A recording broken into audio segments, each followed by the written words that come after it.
So I'm sitting in the airport about to begin my ayahuasca journey. I take a flight to Houston and then to San Jose, Costa Rica, and in a couple days I will be sitting with Mother Ayahuasca. I've been on a ridiculous diet, like literally just food. If it looks like how it came out of the earth, I can eat it. That's the diet I've been on. And so I've realized a lot of things about how caffeine has been stopping my ability to use my intuition and to be as creative and imaginative. I've also realized that I am pretty much addicted to salt and sugar and foods that taste really delicious, and that we need a lot less food than we think we do when we eat healthy stuff. So a lot of those already big insights have happened leading up to ayahuasca happening, but that's just the preparation diet. So now I'm going to be going into the jungle, into the mountains in the jungle of Costa Rica, and sitting with the most powerful hallucinogenic substance on the face of the earth, with some shamans from Ecuador, I believe. So I will be documenting as much of the process as I'm allowed, and I look forward to sharing the journey with you, because if you're watching this, you're probably interested in doing it someday too. Talk to you soon, my friend. So it's the evening of the first night of the retreat. We haven't taken ayahuasca yet, but we got from San Jose to here in a 4.5-hour bus ride. After kind of meeting with the group and having a couple of meals together, took a 4.5-hour bus ride on the bumpy Costa Rican roads. And we're instructed to journal our intentions, as well as journal our top 5 fears and our top 3 limiting beliefs that are holding us back in life. And besides talking to each other, we didn't really have much else to do on the bus, so we got a chance to really go deep. And it's amazing to realize just how many fears and beliefs that we have that are holding us back. Things that just lay dormant in the back of your mind. The thing about beliefs is that if left unchecked, they end up becoming what you perceive as reality. So why would you ever think they're limiting you? Why would you ever think that they're holding you back? You just think that they're normal. But when you're given that opportunity, or forced to have that opportunity to really dive deep and see, is this working for me? Why do I think this is true? Is this a universal fact, or is this just something I've been running in myself? You can really start to quickly find just opportunities to call your own bullshit. And so that's what I really did. 5 fears and 3 limiting beliefs. I gathered them all up on pieces of paper, and when we got to this beautiful, beautiful place, and like the hand towels that smelled like lemongrass, and a nice cup of tea, then we go, and you should see the tents. I'll show you the tents. It's glamping is what they call it, glamorous camping. So like these hotel rooms, imagine a hotel room, a nice hotel room in a tent, a big tent.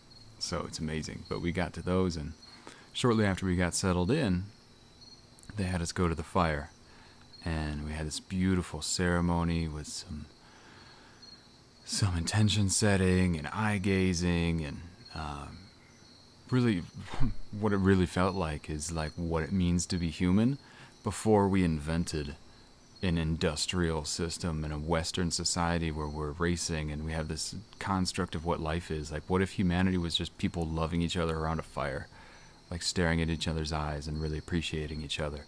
What a freaking concept. And then ultimately, to culminate that experience, we took our fears and limiting beliefs, and one at a time, with intention, threw them into the fire. And it was really powerful. And then afterwards, did the eye gazing and really connected with folks and had an initiation ceremony. Tomorrow, we'll have our first ayahuasca journey starting at about 3 p.m. and it should go until like 3 a.m. So it's going to be really deep and really long. And I'll be sure to fill you in on what that's like. Good morning, day 2 of the One Heart Retreat. I just remembered something I had known before, which is that everybody in Costa Rica rises about when the sun does, which is like 5:30, regardless of when you went to bed. And we went to bed at like 12:30 last night. So what I'm finding, though, is the energy of this place, as you could see in the pictures here, really sustains you. There's a lifeblood to being this close to beautiful, green, lush nature that is just so refreshing and so healing. It's almost like if the rolling fields of Wisconsin was more mountainous and tropical and never had winter. That's almost like what this would be. But at the nighttime, you could see the lights of San Isidro Valley lighting up, and it's just stunning. It's beautiful. So today, we're taking the medicine, ayahuasca journey today. And man, I'm excited. You could tell everybody's a little bit excited. The people who haven't done it before, like myself, are trying to keep their cool because we're about to take the most powerful hallucinogenic on the face of the earth and don't have a whole lot of point of reference for it. So it's going to be a journey, and I guess that's why they call it a journey. So, about to go do yoga. Just went for a bit of a run up this mountain. Going to go do some yoga for an hour or so, and I'll keep you filled in on the journey throughout the day. So it's afternoon of day 2, and we haven't taken the medicine yet. But after the hardest yoga class of my life, we sat down and had this circle, a discussion about surrender and what surrender means. Now, mind you, everybody that's here is an extreme high achiever. Everybody's familiar with Tony Robbins. Almost everybody has big businesses, and they're doing big things in the world. And so the idea of surrender, it carries a weird connotation for this group, and myself included. So we had an at-length discussion about what surrender could mean, and what it means when you stop setting so many goals and maybe just flow with intention instead, or emanation is a different word that was proposed. And then we were asked to offer up a part of our life that we would benefit to apply surrender to.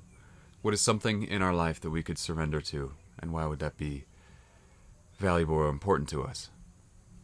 And I paired off with somebody. We made sure not to pair off with somebody that we already knew. So I met somebody totally brand new.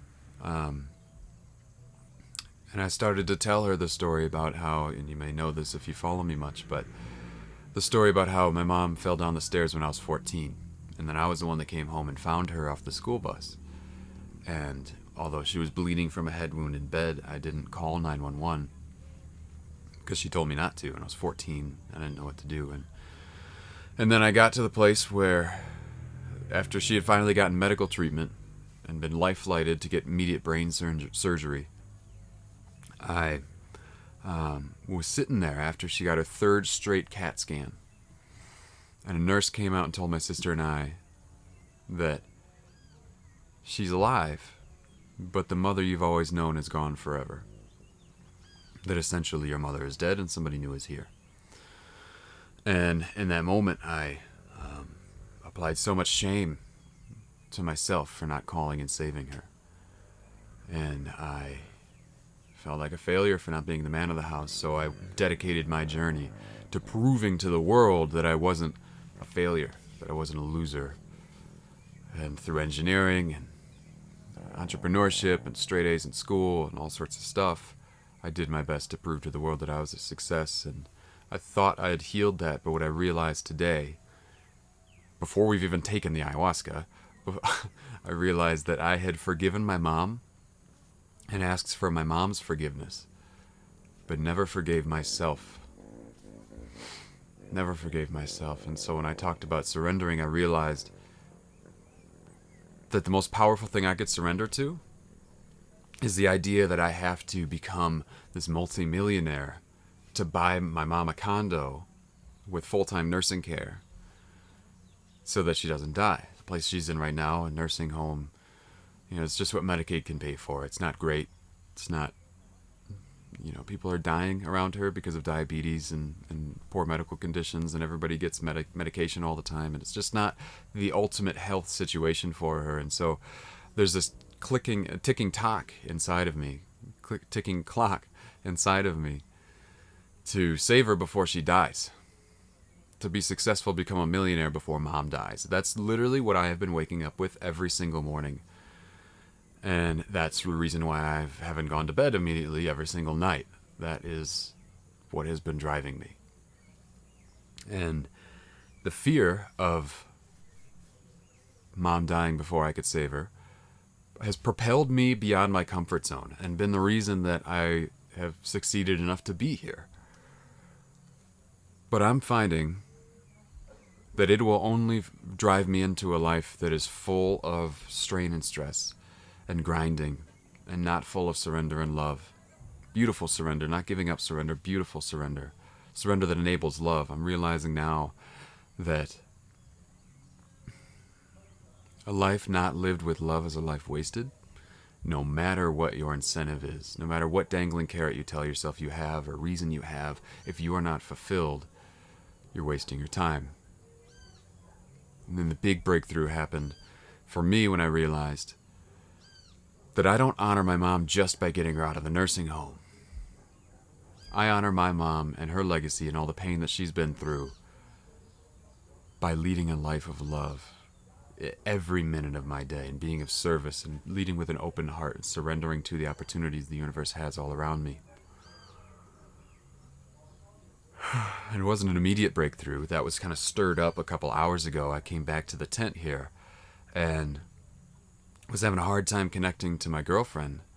And if there's any men listening to this, know that the women in your life are ego barometers. And they will be upset at you in direct proportion to how far out of love and alignment you are. Because any woman who's in her heart and awakened will never turn down raw, honest, authentic love. And so I was distant towards her. I wasn't able to show her love until what started as an argument turned into me sharing exactly this and sobbing in her arms. And I just felt that was important to share because I know when I get back from this trip, everybody's going to say, "Hey Joe, so tell me how your ayahuasca experience was." And I'm going to think back to all of the moments like this where I've sobbed for 20 minutes about these life-altering breakthroughs that rewire the operating system of my life, and I'm going to forget about it and just tell them about some cool hallucinogenic trip that I had one of the times I sat with ayahuasca, but it's the whole experience I want to kind of give to you. So I'm going to keep filling you in on what this journey is like for me, and I hope it's resourceful to you. If you're getting something out of this, maybe drop a comment down below. But I'll see you very soon. I love you, my friend. So the first ayahuasca journey was last night. The main active ingredient, I think I've mentioned this, the main active ingredient in ayahuasca is DMT. Or at least it activates DMT in your mind, because we all have DMT or dimethyltryptamine, otherwise known as the spirit molecule, in our pineal gland, which is like basically deep inside of your brain, right in the center. Otherwise known as your third eye. It's actually the organ that represents your third eye. And so ayahuasca activates the DMT in your body by turning off an enzyme that normally stops it from making you trip out on life so that you can function and do survival stuff. But basically they call ayahuasca like the mother medicine of spirituality and seeing beyond and seeing truth, because what it does is it shuts off your body's safety mechanism, so you could finally trip out and bliss out on life itself, which is amazing. You know, I had a lot of judgments about doing what I would call taking drugs or doing something outside of myself to find the truth that's inside of myself. I had very strong convictions about spirituality being something you should do alone in private, without any external stimulus. And that's one way. But at the end of the day, spirituality and love, it's all about kindness and giving to other people. And so if you have a mechanism to get you to that destination faster and align you to just the truth that we are all one, now I'm completely of the belief that we should use that. You know, we should definitely do whatever it takes to be able to get to a place of giving unconditional love to as many people as possible. So we went up 3 times to drink the ayahuasca, and first time I didn't really feel much. I just had some past life journeying where I actually went back to World War II. I was a German soldier who, my mission was to gun down the Allies as they were landing on the D-Day beach in Normandy. And my current day father was the fighter pilot that dropped the bomb or shot the missile. I couldn't tell which one, because I obviously didn't see from in the bunker, and killed me instantly. And then I could also see, as soon as I died and transcended in that life, as I was leaving the battlefield, I saw that shortly thereafter my dad was shot down and killed in the Atlantic as well, which is a past life memory that he had shared with me, I forget, like 10 years ago, I think. that he just feels viscerally drawn to fighter pilots from World War II. And what I got from that was the reality that like neither him nor me wanted to do what everybody else was doing, which was join this war and fight. Neither of us really actually wanted to be gunning down other human beings, but we did it, and we didn't listen to our truth, and we didn't listen to what we felt like our purpose and our divine calling was, so instead, we were killed, and we came back for another shot. The lesson for that, with that for me, was if you're grinding in the direction of what other people are doing, if you're grinding in the direction of just fitting into the tribe or fitting into the crowd, then it's impossible for you to experience your sense of purpose. So if you're just working hard in a direction you were told to work in, your purpose will never have space for you, or you will never have space for your purpose, or clarity on your direction, or love itself. That was big.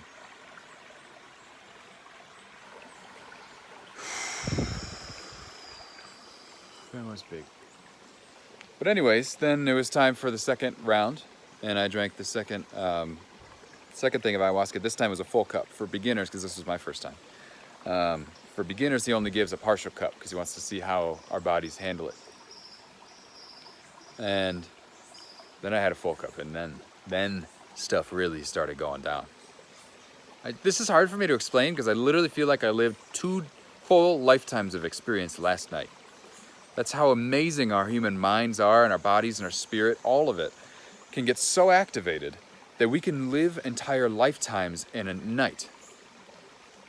In a night. Of course, we were up until 4:30 in the morning, but there's just something really, really amazing that we're capable of in terms of experience. And it makes you rethink, like, what is longevity? What is life? Because your body's only here for your ability to experience. So you could either extend your body's life so that the same amount of experience can happen per day for more days, or you can multiply the amount of experience you have within that life. Now, I think that's the real cool way to expand your lifespan. Lifespan, when you think about it in time and minutes and seconds and years and days, you're only thinking in terms of time. But your soul is not bound to time. Your soul's a 5-dimensional entity, and time, by nature, is the 4th dimension. So when you're thinking about your lifespan or your experience or your joy or what's going to make you happy in terms of like how long you're going to be with somebody, or how long you have at your favorite store or amusement park, or how many times you went to your favorite restaurant, or how many things, if you're counting in terms of time, then you're bound by the 4th dimension. And so by nature, it's not a 5th dimensional explanation and liberation sort of experience. Anyways,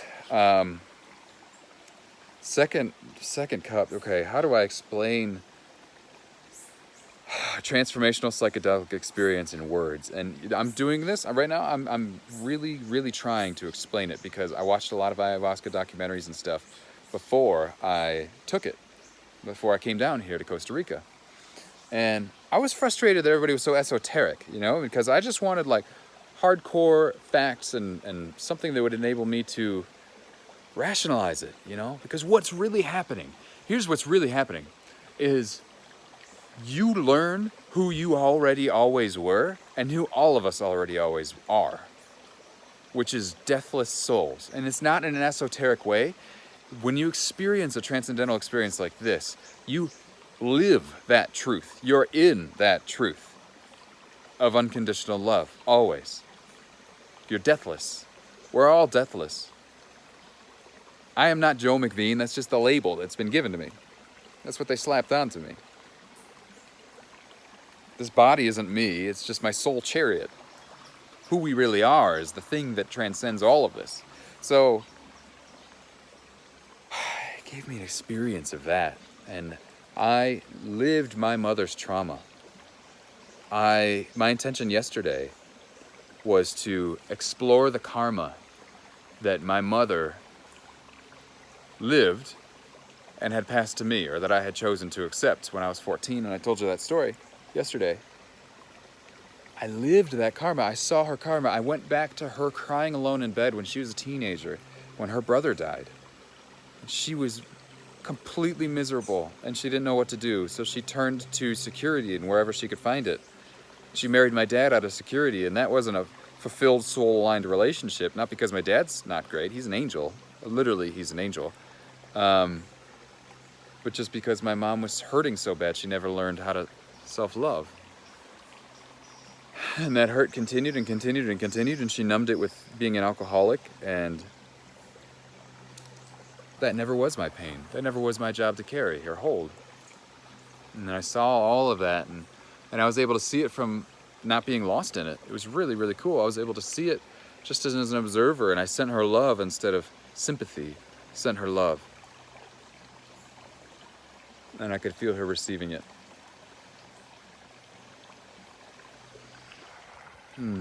That was really wonderful. And in that moment, I realized that it wasn't mine, and I could let it go. Let it go. That was probably the biggest breakthrough. After that, it was just bliss. Just straight up bliss.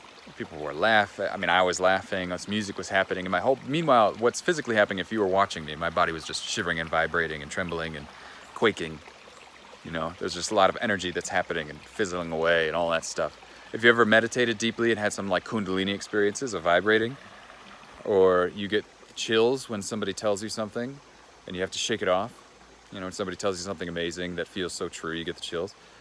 Like that's the spiritual chills, some people call them. It was like that, but like for 4 hours straight.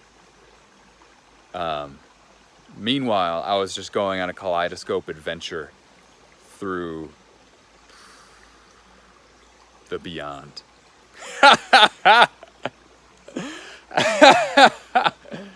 That which is beyond all of this, you know, and within it at the same time. Gotta love paradoxes, right? Woo! So, that in a nutshell was last night. Then we came back slowly to reality, and I tried to remember how to eat food. We had some beautiful banana bread, and then Kelly, my girlfriend, and I, you saw her at the beginning of the clip here, we went to bed, and then this morning we woke up and came down here to this creek to do some naked forest bathing, which is so liberating. I recommend you get naked next chance you get and get out into nature. Get naked in nature. That's your homework. So I'll keep you filled in, and hopefully you're enjoying this so far. But I love you, my friend. Talk to you soon. So it's I think it's day 5. I've taken a couple of days off to really feel into the transformation that's been going on. And today we're having a first day ceremony. So the ceremonies have been throughout the night thus far. But today we have a day ceremony where we go into the Yogashala, which is that big guy right there. We go into there and we take ayahuasca, 1, 2, or 3 doses, our choice. And what's been the journey thus far has been the first ceremony. I really, as I told you, kind of unhitched my attachment to my mother's karma and was able to see how I can imagine a future of my own that isn't dependent upon paying for my mother's debts, paying for my mother's pain. And the second journey, since that was the biggest question I had, was how to heal things with my mom, I didn't really have an intention left. I didn't really have any clarity on what I was supposed to ask for. So I didn't have an intention. I had chose 5 that I wasn't really serious about, and then just kind of winged it. And what I got was pretty much not a whole lot of insights. I didn't go on a journey and explore anything fantastic, but by not teaching me anything, not showing me anything, I got a great lesson, which is that we always have to have a clear set intention in life in order to get something valuable out of the experience. You know, and it doesn't mean that we have to set goals that are so hardcore and rigid, but it means that we have to set intentions and clarify the direction we're heading in. Because life is really just Play-Doh. It's like a soup of infinite possibility, and if you don't choose which possibility you're shooting for, you know, no possibility ends up coming your way, or random ones do. So today, my intention going into the day ceremony, which is the third and final of this One Heart Journey experience, is to understand the direction for limitless financial abundance in my life that doesn't require grinding and fighting against myself and against other people and competing, but a type of learning the path to a type of abundance that is just circulatory and beautiful and service-based and heart-centered. Because a lot of the people who have most motivated me in my past seem to be of a mindset that is more of a pedal to the metal, floor it kind of attitude in personal development and stuff. And so I'm looking for a very clear, certain direction that doesn't require going to battle in order to attain massive financial abundance. And that's my intention today. So I'll keep you updated on how that goes when I'm finished. Love you, my friend.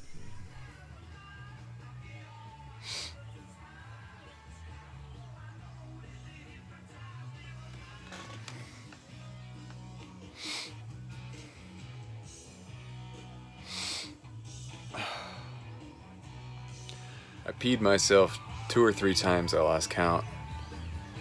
And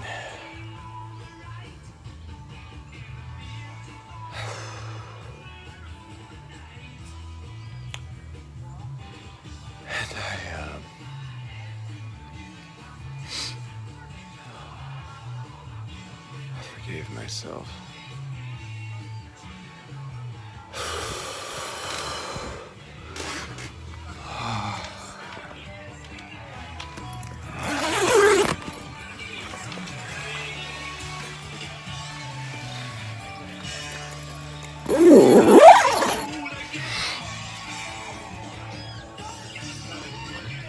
So I've watched that last video a few times now, the one of me laying down and just staring, 1,000-meter stare into the camera and sniffing tears back. Watched it a few times and also looked back at the videos that I've made of my journey, first ayahuasca journey, and realized that I really wasn't going deep. Really wasn't going deep in explaining. I was kind of stuck on the superficial level of how cool it is to do ayahuasca, because it's got this like interesting new age sort of everybody's doing it, the cool thing to do aspect to it. And I'll be totally raw and honest with you, I was scared shitless to do ayahuasca the first time. I tried to be cool and be like, oh, this is this awesome thing that's happening. And I realized that like that's what I do with a lot of things. When I'm scared shitless to do stuff, I make it sound really cool. Kind of weird. I mean, at least I still do it. A lot of people don't do it, but I just kind of called my own bullshit as I was looking back on these videos. I'm back in California now, and I was kind of piecing all of this together to make it a cohesive experience for you to understand as much as possible, because I think healing is the most important thing anybody can do, and this was a powerful modality for me to do just that. But I was looking back through and realized like I was really bullshitting about how absolutely terrified I was in the beginning, and I wasn't totally clear on the process of what it was like, which is kind of, I mean, it's even now as I think about how do I explain what ayahuasca was like, being somebody that uses words a lot and is really good with words, it's still a big challenge to figure out. But really what it did to me was rewire the pathways inside of me to perceive life in a much more authentic and connected to nature sort of way. Like actually went inside of me and changed the pathways. That's why I told you I was shaking and vibrating and quivering a lot. And everybody was handling it in different ways. But ultimately my biggest takeaways, man, were that we're all okay. That life is happening so for us. And what it really means to be human is to be this infinite possibility of connection to nature and love. And that we've somehow gotten ourselves all mixed up with this idea of what we're supposed to be human-wise.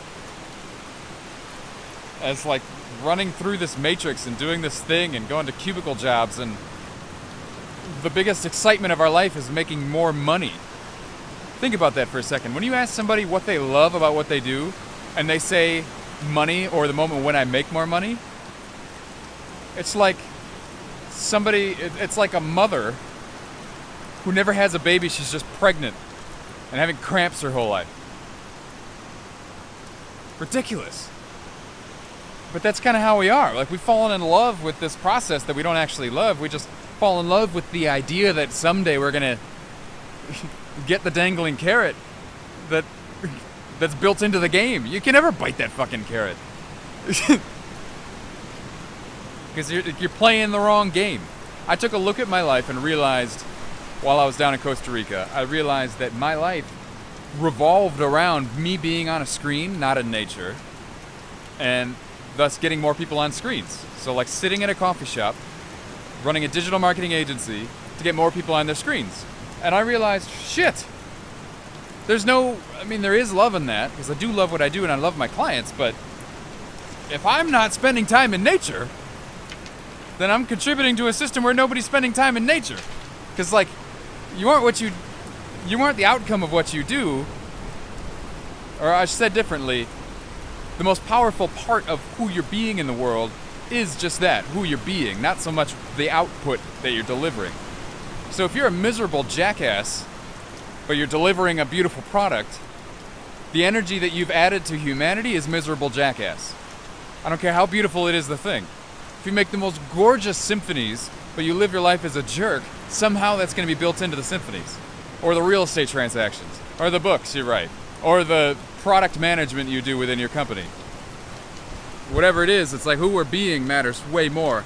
So when I set that intention to, say, find the direction to limitless financial abundance that isn't predicated in pain and fighting and battle, but instead just flows effortlessly from love, the first part that came through, I apologize for that previous video, I wasn't really coherent yet. I think I made that one a little too early.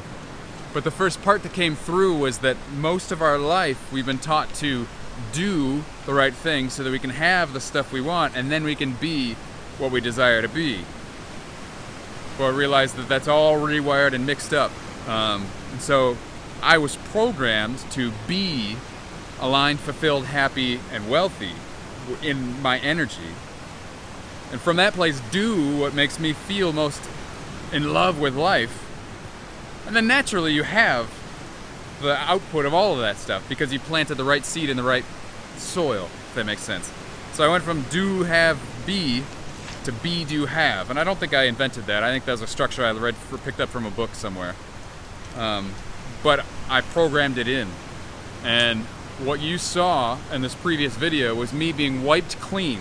Not sure what my operating system was anymore because I just spent so much time like confused and shouting obscenities and like with a team of people around me trying to get me to shut up and connect to myself and wake up. But I was living 1,000 lifetimes stuck in a loop of seeing all of these thoughts and just shouting them out, like, stop paying money to Tony Robbins was one thing I shouted out. And I forgot about England was another thing I shouted out. And I'm just stuck in this loop. And what I was doing was looking at all of the different things that I had ever done as a way of impressing other people and running from what really mattered, and trying to find my value in things outside of me. And I realized that my pattern was to speak out those things and to project and to create instead of being the love and the joy that I sought to be.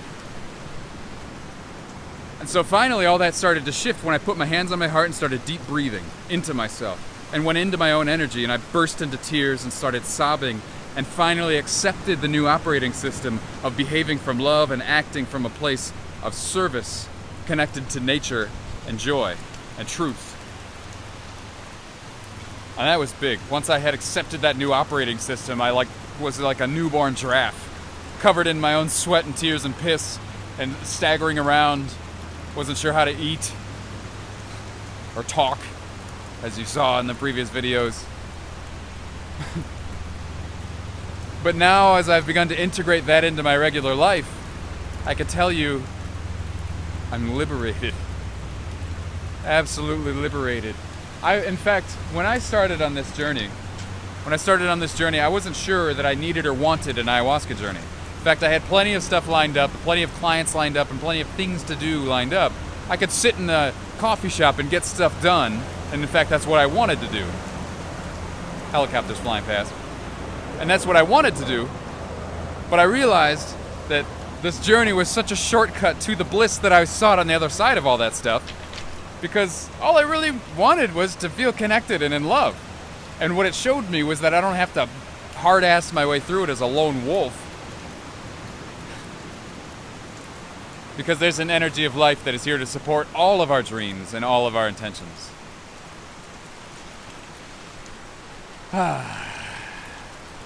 So I'm going to keep walking here, and I'll make an end cap video to kind of summarize the whole experience. But I wanted to clarify that as I was looking through looking through these past videos, I kind of left you hanging with that weird, drugged out stare. But I want you to know that it was the most healing day of my whole life. So, I'll talk to you soon, my friend. Hey there, my friend. So I set up my tripod and I was getting ready to make this video to share with you kind of a culmination of everything that I've learned and what the takeaway is, I guess, for myself and maybe for you watching this video. And as I set up my tripod, somebody came up to me and said, "Hey, what microphone do you use?" You know, I've been starting a YouTube channel myself. And I told him it's a Rode video mic if you're interested. And then I told him why I'm making a video, because of the ayahuasca journey. And then they said, "Wow, I've always wanted to do that. I've been kind of calling that in recently. How would you summarize your experience?" How would you summarize your experience? And I just stared into her eyes. I don't know. But I guess the biggest takeaway, all that really matters is what we do from here, right? So the best way to explain my experience would be what is changing about my behavior now. And to answer that question, I only really did much one-on-one work in my business, helping entrepreneurs attract clients in a heart-centered way, build their marketing systems, I own a digital marketing agency, and helping people to build Facebook ads and marketing funnels and stuff that scale their purpose in the world. I've been doing a lot of one-on-one work in the things that I teach. I have a team that helps me with the digital marketing aspect. But I realized in the ayahuasca journey that I was being so consumed in my own energy, aka being a lone wolf or a solopreneur, out of fear. Out of fear of connecting with anybody else, fear of people not understanding what I do, fear of not being good enough. I always hated group projects, so this was a really deep-rooted thing, like in high school and stuff. I hated group projects. And I realized from this ayahuasca journey that it's time for me to drop that fear of being seen in a group and perhaps not being good enough, perhaps looking like an idiot, or being really good in the group. Drop the fear of the uncertainty around that and to start leaning on others. To move from, as Stephen Covey would say, from dependence to independence to interdependence. So I think I was in independence for a while now, and it really doesn't serve me any longer. So moving to a place of interdependence, and what that means tangibly is not doing so much only one-on-one coaching, but moving into a group coaching aspect, where I just let the energy of the tribe, fueled by some insights and some good information, to let everybody flourish. And so what's come through me over the past couple days as I've given myself time to feel and be is to really create a group coaching program that teaches other people to leverage their purpose through their own group coaching programs. And so as kind of always happens, the universe has given me a whole bunch of people now who are like, "I'm really interested in starting group coaching, but I don't really know how to do that." And I'm like, life is hilarious. But also on the digital marketing side of things, the agency's only going to be focused on purpose-driven entrepreneurs. People who are conscious and their work contributes to the elevation of human consciousness in some way. So people who are in it just to make money for them, not really interested in working with. Somebody else is probably the agency for you, but working specifically with conscious entrepreneurs, I realized that my purpose is to protect and celebrate beauty in every form, and then empower the flow of that love, that beautiful love in the world through the skills that I've built over the years. And so that's really how I'm shifting, is moving from a me to a we attitude, and not feeling like I have to do everything by myself any longer, because that was really a dumb way to do things in every sense of the word. But I'm not here to judge. Every step of the journey is always perfect. This is just me learning and evolving as I go along. So those are the biggest takeaways. If you're interested in any of that stuff, you can click the link below and check out the Viral Purpose Academy, which is the name of the organization that houses all of the group coaching program and digital marketing agency and everything like that. My stated reason for existing is to help let purpose go viral. And I'm super excited about that, because that actually came to me in a meditative download a while ago. I forget when. It's been in the back of my mind. It's the book that I'm writing and have been delaying putting out for a while, because I wasn't really sure what it meant. What does it mean to let your purpose go viral? I know what it means to make your purpose go viral, to force it. But it wasn't until the breakthroughs of that third journey that I realized that letting your purpose go viral means aligning with the energy of nature, setting a clear intention, and then having the courage to be seen for who you really are, authentically. And then life supports it. Life enables your purpose to automatically go viral through the intuitive downloads you get and the next steps that make themselves very clear and apparent. So that's really what I'm working to do every day of my life now. With Mother Ocean here to help me out. Check her out, she's beautiful. But anyways, if you want any more information on any of that stuff, check down below. And I think that's about it. You've listened to me talk long enough if you've gotten through the video to this point. I hope this has been resourceful for you. Feel free to share this if this has been interesting, or if you know of anybody who's interested in doing an ayahuasca ceremony. I'm sure something about this video will be interesting to them. I love you dearly, my friend. Have a beautiful rest of your day. I look forward to connecting with you sometime. Take care.